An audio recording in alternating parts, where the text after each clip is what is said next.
BJP ఒక cancer, ఆ పార్టీతో తెలంగాణకు ప్రమాదం, వేళ్ళునుకుంటే శాంతిని మర్చిపోవాల్సిందే, దానికి అధికారం ఇస్తే మధ్యయుగాల పాలనే, ఎన్నికల్లో ఒక్క సీట్ను కూడా గెలవకూడదు, రాష్ట్రాన్ని బీజేపీకి అప్పగించేందుకు బీఆర్ఎస్ కుట్ర, 6 సీట్లలో ఆ పార్టీ డిపాజిట్లు కోల్పోతుంది, అక్కడ బీజేపీకి లాభం జరగబోతోంది. అంటే 6 సీట్లలో బీజేపీకి లాభం జరుగుతుందనేటువంటి మాట ముఖ్యమంత్రి రేవంత్ రెడ్డి గారు చెప్పారు. ఇది విషయం.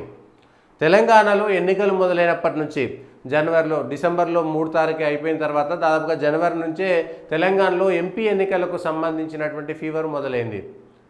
ఆదిలాబాద్లో సంగారెడ్డిలో నరేంద్ర మోడీ వచ్చి సభ పెట్టిన తర్వాత, పటాన్చెరులో ఒకటి, ఆదిలాబాద్లో ఒకటి సభ పెట్టినప్పటి నుంచి తెలంగాణలో ఎన్నికలన్నీ కూడా మోడీ చుట్టూ తిరగడం మొదలుపెట్టాయి.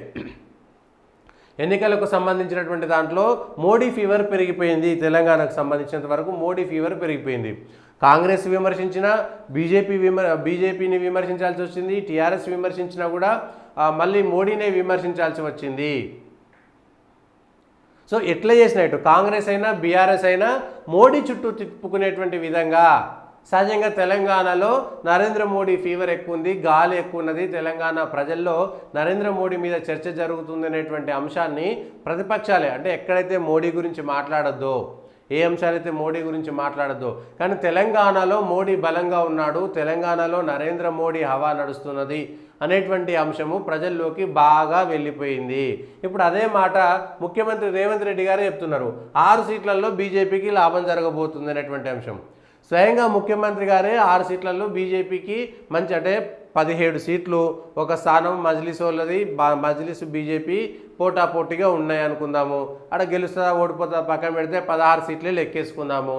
16 సీట్లలో పోయినసారి బీజేపీ 4 గెలిచింది, 6 సీట్లలో ఈసారి బీజేపీ బలంగా ఉందని ముఖ్యమంత్రి గారే స్వయంగా ఒప్పుకోవాల్సినటువంటి పరిస్థితి. కేసీఆర్ మర్యాదగా మాట్లాడతానంటే నేను సిద్ధం, అవినీతి పరులను పక్కన పెట్టుకున్నటువంటి మోదీ ప్రవచనాలు మీట్ ది ప్రెస్ కార్యక్రమంలో సీఎం రేవంత్ రెడ్డి. బీజేపీకి ఓటేస్తే రాష్ట్రం నాశనం, వారి పాలనలో ఉన్న యూపీఏనే ఉదాహరణ. యూపీలోకే పెట్టుబడులు ఎక్కువ పోయినాయి, లక్షల కోట్ల రూపాయల పెట్టుబడులు యూపీకే పోయినాయి. ఇక అశాంతి వస్తుంది, వేళ్ళునుకుంటే శాంతిని మర్చిపోవాల్సిందే అంటే తెలంగాణలో మత ఘర్షణలు జరిగింది భారతీయ జనతా పార్టీ అధికారంలో ఉన్నప్పుడా, కాంగ్రెస్ అధికారంలో ఉన్నప్పుడా? తెలంగాణలో కర్ఫ్యూ విధించింది బీజేపీ అధికారంలో ఉన్నప్పుడా, కాంగ్రెస్ అధికారంలో ఉన్నప్పుడా?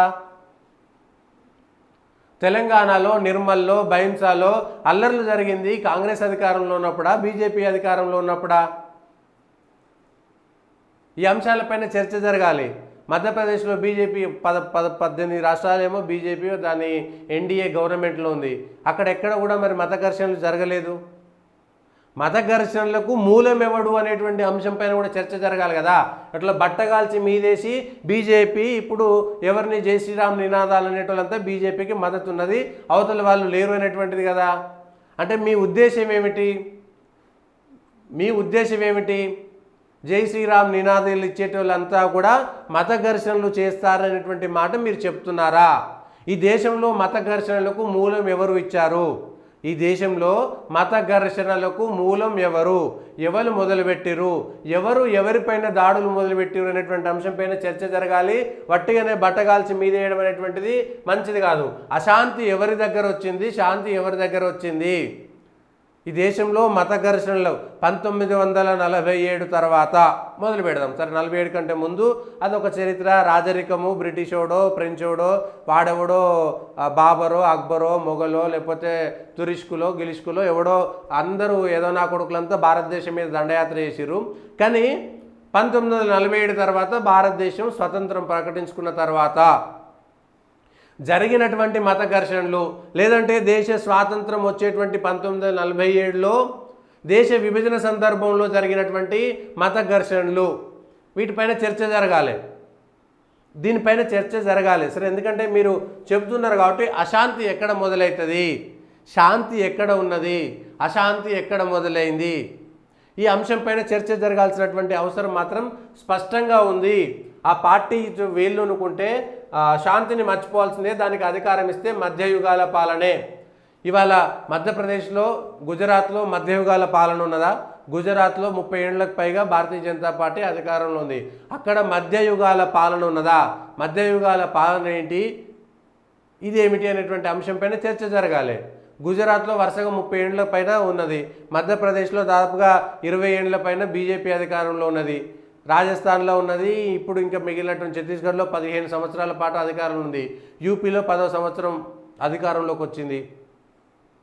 అక్కడ మధ్యయుగాల పాలన నడుస్తున్నదా?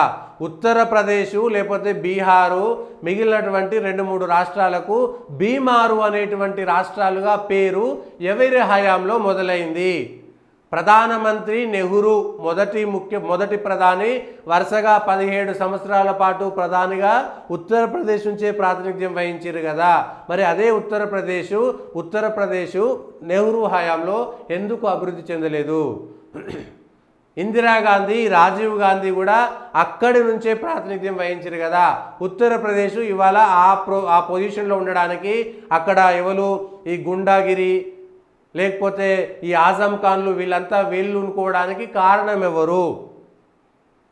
ఉత్తరప్రదేశ్ వెనకబడ్డది కదా, దానికి కారణం ఎవరు? ఉత్తరప్రదేశ్లో బీజేపీ ఎంతకాలం పరిపాలించింది, లేకపోతే కాంగ్రెస్ పార్టీ ఎంతకాలం పరిపాలించింది, సమాజ్వాదీ, బీఎస్పీ, ఇట్లా లెక్కలేసుకుందాం. దానికి మరి మూల కారణం ఎవరు? దాదాపుగా 40-50 సంవత్సరాలు ప్రధానమంత్రులు అక్కడి నుంచే ప్రాతినిధ్యం వహిస్తున్నారు కదా, ఇంక్లూడింగ్ మోడీ. ఈయన మన్మోహన్ సింగ్ గారు అస్సాం నుంచి పరిపాలించారు, అస్సాం నుంచి రాజ్యసభ. మిగిలిన వాళ్ళైతే అక్కడి నుంచే ఉన్నారు కదా, ఎక్కువ కాలం అక్కడి నుంచి ఉన్నారు కదా. 75 ఏళ్లలో 25 ఏళ్ళు తీసేద్దాం, 50 ఏళ్ళు ప్రధానమంత్రులు అక్కడనే ఉన్నారు కదా. నరేంద్ర మోడీ కంటే ముందు నెహ్రూ 17 సంవత్సరాల పాటు, లేకపోతే 15 సంవత్సరాల పాటు ఇందిరాగాంధీ, రాజీవ్ గాంధీ ఒక 5 సంవత్సరాలు, అంటే ఒక 37 సంవత్సరాల పాటు ఒకే కుటుంబం ఉత్తరప్రదేశ్ నుంచి ప్రాతినిధ్యం వహించింది. మరి దానికి కారణం ఎవరు? మీరు చేసినటువంటి విమర్శలు మీకు చెప్పేటువంటి వాళ్ళు ఎవరో తెలియదులే కానీ ఉత్తరప్రదేశ్, బీహారో వెనుకబడడానికి కారణం ఎవరు? అక్కడ ఎక్కువ కాలం పరిపాలించినటువంటి వాళ్ళు ఎవరు? ఈ అంశాలపైన చర్చ జరగాలి. ఎప్పుడు బీమారు రాష్ట్రాలు త్వరితగతిగా పరిణతి చెందుతున్నాయి. అంతకుముందు బీహారు లేకపోతే ఉత్తరప్రదేశ్, మధ్యప్రదేశ్ బీమారు రాష్ట్రాలుగా ఎందుకు ఉండిపోయినాయి? ఈ అంశాలపైన చర్చ జరగాల్సినటువంటి సందర్భం. నిజంగా కూడా మంచి మాట చెప్పారు. ఎవరు అశాంతిని ప్రోధి చేస్తున్నారు, ఎవరు అశాంతిని రగిలిస్తున్నారు? అస్సాంలోకి వెళ్దామా, అరుణాచల్ ప్రదేశ్లోకి వెళ్దామా, మణిపూర్లోకి వెళ్దామా, మిగిలినటువంటి దగ్గరికి. అస్సాంలో అశాంతిని రేకెత్తించింది బంగ్లాదేశ్ నుంచి వచ్చినటువంటి అక్రమ చొరబాటుదారులు కాదా? బెంగాల్లో అక్రమ చొరబాటుదారులు కాదా మిగిలినటువంటి వాళ్ళు అక్కడ అన్యాయాలకు లేకపోతే అక్కడ జరిగినటువంటి అశాంతులకు? ఈ అంశాలపైన చర్చ జరగదు. కాశ్మీర్లో అశాంతికి కారణమెవరు? అక్కడ బీజేపీ పరిపాలన చేసిందా? అక్కడ శాంతి లేకపోవడానికి బీజేపీయా కారణం? లేకపోతే మిగిలినటువంటి 1947 తర్వాత భారతదేశంలో ఏ రాష్ట్రాల్లో ఎప్పుడెప్పుడు మతపరమైనటువంటి ఘర్షణలు జరిగినాయి, ఎక్కడెక్కడ అశాంతి జరిగింది, అప్పుడు ఏ ప్రభుత్వం అధికారంలో ఉంది, ఎవరు ప్రధానమంత్రిగా ఉన్నారు అనేటువంటి అంశం పైన చర్చ జరగాలి.